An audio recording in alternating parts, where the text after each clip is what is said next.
Hello, my name is Donna Williams and these are excerpts from the book Like Colour to the Blind. This is the third book in the autobiographical series. The first one was Nobody Nowhere, the second one was Somebody Somewhere, then there's Like Colour to the Blind, and the fourth one is Everyday Heaven. Nobody Nowhere came out in 1991. Somebody Somewhere was written a few years after that, but still in an era when autism was thought to be 4 in 10,000 people, and before Asperger's was a diagnosis in the English language.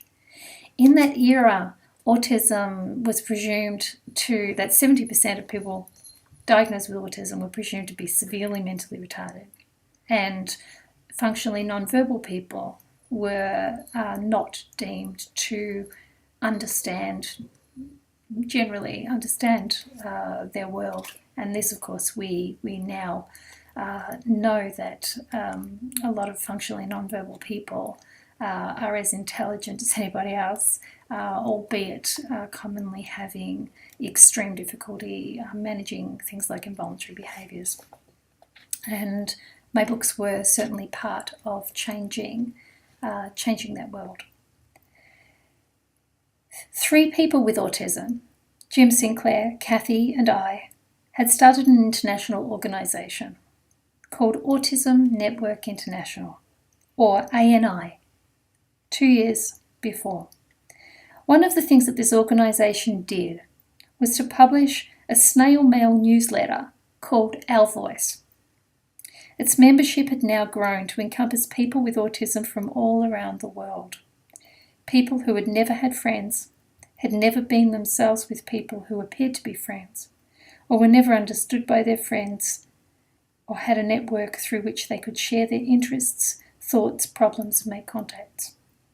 People with autism were now giving talks about their own condition, instead of having non-autistic people do this for them. They were appearing on TV, on talk shows. They were showing up at hearings, institutions and organisations as advocates for one another. Parents and professionals were turning to autistic people for advice when their own outdated theories didn't measure up, or their techniques didn't work as well as they hoped or paid for.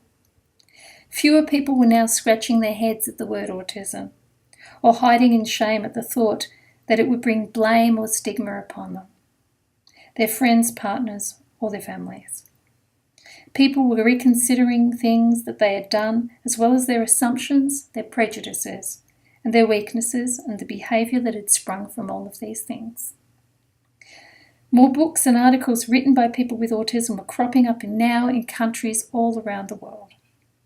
Some by people who had functional verbal language, and some by people who didn't. In the world of film, where before autistic-like characters had usually appeared without being identified as such, opening titles now directly stated the diagnosis. Hollywood seemed to have realised that there was interest in looking at different people in the movies.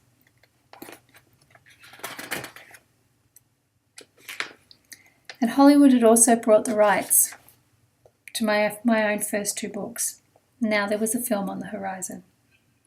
The world was looking again at disabilities, perception, at sensory problems and learning difficulties, and at their assumptions of so-called retardation.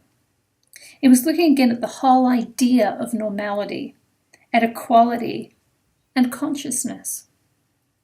Though I hadn't caused the snowball, I had certainly thrown my share of snow onto it, and now there was no stopping it.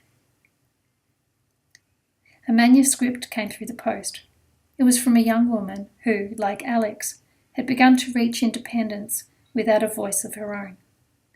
She was one of the regulars who'd been writing to us for some time. And like some of the others who wrote, she had a university education, but unlike most of them, she was still functionally nonverbal.